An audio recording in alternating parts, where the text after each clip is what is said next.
আসসালামু আলাইকুম। সামনে রিয়েলমি বাডস ওয়্যারলেস 3, এটা নিয়ে আপনারা অনেক কোয়েশ্চেন করছেন। ইন্ডিয়াতে রিলিজ পেয়েছে, তো বাংলাদেশে আসতে একটু সময় লাগলো। পাশাপাশি আমি আসলে প্রপার টেস্টটা করার চেষ্টা করেছি, যাতে করে আপনাদের কাছে একটা ফান্ডামেন্টাল অপিনিয়ন দিতে পারি। আমি প্রায় 2 সপ্তাহের বেশি এই নেকব্যান্ড ইয়ারফোনটা ইউজ করছি। এটার প্রাইস 3,390 টাকা। গ্যাজেট স্টুডিও বিডি থেকে আপনি পারচেস করতে পারবেন। এর আগের মডেলটা রিয়েলমি বাডস ওয়্যারলেস 2, যেটাতে এএনসি ছিল, এলডাক ছিল, সেটার প্রাইস একটু কম ছিল বাংলাদেশে যখন আমি রিভিউ করেছিলাম। আর ইন্ডিয়াতে রিলিজ পেয়েছে আই থিঙ্ক 1800 রুপির আশপাশের প্রাইসে। সেক্ষেত্রে আমার মনে হয় এটার প্রাইসটা আরেকটু কম হওয়া উচিত ছিল। Features, support and what not, আমার মনে হয় এটা আপনাদের নজরে রাখার মতো একটা জিনিস। ভিডিওতে অনেকেই জিজ্ঞাসা করবেন অনার চয়েসের সাথে এটার হেড টু হেড কম্প্যারিজন করার জন্য, OnePlus Buds Z2 এএনসির সাথে কম্প্যারিজন করার জন্য। সেগুলোর কিছু টাচ আমরা পুরো ভিডিওতে আলোচনা করব। চলুন রিয়েলমি বাডস ওয়্যারলেস 3 এর ফুল রিভিউ শুরু করে ফেলি। আপনারা দেখছেন ড্রয়েড হেড এবং আপনাদের সাথে বরাবরের মতো আছে আমি হৃদয়। ধন্যবাদ গ্যাজেট স্টুডিওকে আমাদের কাছে প্রোডাক্টটা বাংলাদেশে ঢোকার সাথে সাথে পাঠানোর জন্য। তার কারণে আমরা বেসিক্যালি এটা অনেক দিন ধরে টেস্ট করার সুযোগ পেয়েছি। আপনারা গ্যাজেট স্টুডিও থেকে এটা পারচেস করতে পারবেন 3,990 টাকায়। তাছাড়া তাদের ফেসবুক পেজ, গ্রুপ, ওয়েবসাইট থেকে আপনি আরও অনেক গ্যাজেটস, অ্যাক্সেসরিজ পেয়ে যাবেন। বিস্তারিত আমাদের ডিসক্রিপশন বক্সে দিয়ে দেওয়া থাকবে।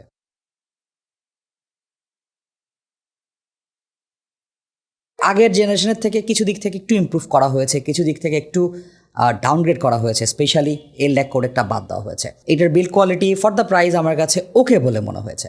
It's not outstanding. বিল্ডে কোথাও কোনো মেজর ফ্ল নেই। ফ্লেক্সিবল নেকটা সুন্দর একটা রাবারের কোটিং পেয়েছে, কাঁধের ওপরে রাখলে কোনো রকম চুলকানি তৈরি হয় না। কলারগুলোতে প্লাস্টিকের ব্যবহার করা হয়েছে। প্লাস্টিকের কোয়ালিটি ডিসেন্ট, স্ক্র্যাচ পড়ে যাওয়ার সম্ভাবনা আছে। 4টা বাটন রয়েছে, 3টা button play, pause, volume plus minus ইত্যাদি কন্ট্রোল করবে, এবং আরেকটা বাটন এএনসি, রিসেট মেনু, এগুলো কন্ট্রোল করবে। টাইপ সি কেবল দিয়ে এটা চার্জ হবে। এই নেকব্যান্ডটা মাত্র 30.1 গ্রাম। সো এদিক থেকে অবশ্যই থামস আপ জানাতে হবে। ইয়ারপিসগুলো প্লাস্টিকের তৈরি হলেও এখানে ম্যাগনেট রয়েছে, আটকে থাকা অবস্থায় নেকব্যান্ডটাকে অফ করে ফেলে, খুলে ফেললে অন হবে, সাথে সাথে মোবাইলের সাথে পেয়ার হয়ে যায়। গুগল ফার্স্ট পেয়ার সাপোর্ট রয়েছে। সো যে কোনো অ্যান্ড্রয়েড ডিভাইসে ব্লুটুথের পপ আপটা চলে আসবে, আপনি ইজিলি কানেক্ট করতে পারবেন। এর পাশাপাশি ডিভাইসটাতে ডুয়াল ডিভাইস কানেকশন সাপোর্ট রয়েছে। আপনি চাইলে দুটো ডিভাইসে কানেক্টেড রাখতে পারবেন। পেয়ারিং বাটনটা ট্যাপ করলেই ডিভাইস সুইচ হয়ে যাবে অটোমেটিক্যালি। আমার কাছে নেকব্যান্ডটাকে অনেক কমফোর্টেবল লেগেছে।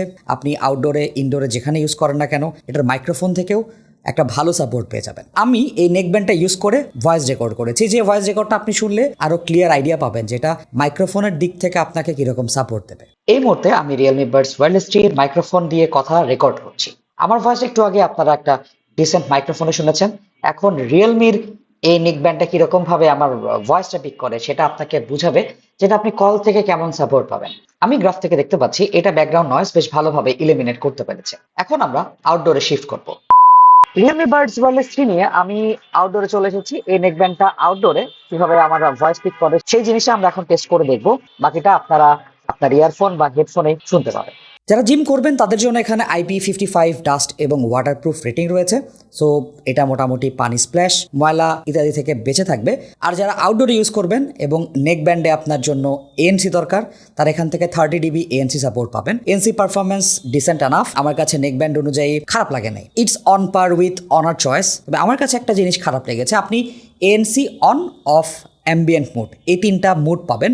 এর বাইরে কোনো স্পেশাল টিউনিং এখানে নেই। ট্রান্সপারেন্সি মুড ন্যাচারাল ছিল। আমি মোটামুটি সব রকম সাউন্ডই পেয়েছি, কোনো কিছুকে এক্সট্রা বুস্ট দিতে যে শার্প বানায় ফেলায় নাই, এটাকে অবশ্যই পজিটিভলি বলতে হবে। আর সবকিছু মিলায়ে ডিভাইসটা থেকে আমরা ব্যাটারি ব্যাকআপ পেয়েছি 70% ভলিউমে। এসি কোডেক ইউজ করা অবস্থাতে 30 আওয়ার প্লাস। আর আমি যদি এএনসি অন করি সেম কনফিগারেশনে আমি পেয়েছি 18 ঘন্টা। তবে আপনি এটাকে ফার্স্ট চার্জ দিতে পারবেন, মাত্র 50 মিনিট এটা ফুল চার্জ হবে। 10 মিনিট চার্জ দিলে এটা থেকে অনেক বড় একটা ব্যাটারি ব্যাকআপ পাওয়া যাবে। সো ব্যাটারি ব্যাকআপ নিয়ে আপনি তেমন কোনো প্যারা খাবেন না। প্যারা খাবেন হলো রিয়েলমি লিঙ্ক অ্যাপে যেহেতু আমার ইউনিটটা ইন্ডিয়ান ভার্সন, আমি রিজিয়ন প্রথমে ইন্ডিয়াতে দিলাম, তারপর এটাকে অ্যাড করতে পারলাম। বেশ হ্যান্ডি কিছু ফিচার আমি পেয়েছি।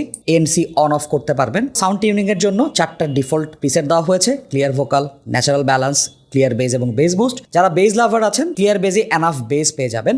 আর যদি আরো বেশি বুম বুম বেজ দরকার হয় সেক্ষেত্রে বেজ বুস্টে যেতে হবে। এছাড়া কাস্টম ইকুয়ালাইজার এখানে রয়েছে, 360 ডিগ্রি স্পেশাল অডিও এখানে রয়েছে, ডাইনামিক বেজ, ভলিউম এনহ্যান্সার এবং 45 মিলিসেকেন্ড গেমিং মোড রয়েছে। সো গেমাররা এখান থেকে লো ল্যাটেন্সির একটা সাপোর্ট পাবেন, যেটা আপনাকে একটা এক্সট্রা এনহ্যান্সমেন্ট দিবে গেমে। যদিও এটা ওয়ার্ড লেভেলের পারফরমেন্স না, but this is good enough.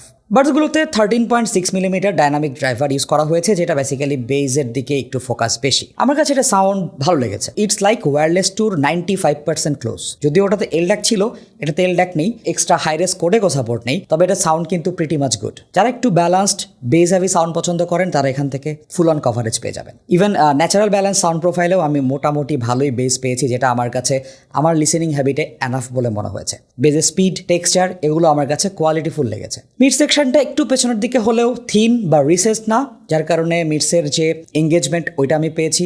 গানের ভোকালগুলো ন্যাচারাল লেগেছে, ভোকালের সাথে অন্যান্য ইনস্ট্রুমেন্টগুলো সেপারেটলি আমি শুনতে পেরেছি। ট্রেবল সেকশনে ছোটখাটো স্পার্কেল, ডিটেল এগুলো ঠিকঠাক পেয়েছি, তবে হ্যাঁ এটার সাউন্ড স্টেজ একটু narrow compare to the competition. আর একটু ওয়াইড হতে পারতো, আর একটু আনকম্প্রেসড সাউন্ড হলে আমার মনে হয় যে এটাকে আমি সাব 3000 টাকা প্রাইস ব্র্যাকেটে বেস্ট নেক ব্যান্ড বলতেই পারতাম। সো এই প্রাইস ব্র্যাকেটে আমার কাছে স্টিল অনার চয়েসটা প্রেফারেবল, বিকজ অনার চয়েসের সাউন্ড আরেকটু ব্যালান্সড এবং রেজুলেশন আমার কাছে বেটার লেগেছে। অনারের এনসি মোডের যে ছোটোখাটো টিউনিং প্রোফাইল সেগুলোকেও আমার কাছে হ্যান্ডি বলে মনে হয়েছে। এছাড়া আপনি যদি battery backup, convenience, Google fast pairing, multi device pairing এই প্রেফারেন্সগুলোকে আগায় রাখেন, সেক্ষেত্রে রিয়েলমি এগিয়ে যাবে অবভিয়াসলি। সো অবশ্যই আপনি আপনার প্রেফারেন্স লিস্টটাকে ঠিকঠাক করবেন, তারপরে আসলে বুঝবেন কোন ডিভাইসটা আপনার জন্য বেটার। আর OnePlus বাট Z2 ANC price I think 4000-এর উপরে চলে যাচ্ছে, বাট ওইটারও ফুল রিভিউ আমাদের চ্যানেলে আসবে।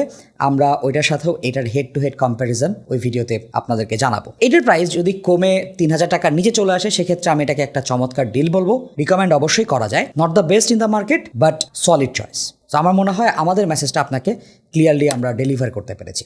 তো দেখা হবে নতুন কোনো ভিডিওতে। সে পর্যন্ত সবাই ভালো থাকুন, সুস্থ থাকুন। যারা আমাদের চ্যানেলটিকে এখনো সাবস্ক্রাইব করেনি সাবস্ক্রাইব করবেন। আসসালামু আলাইকুম।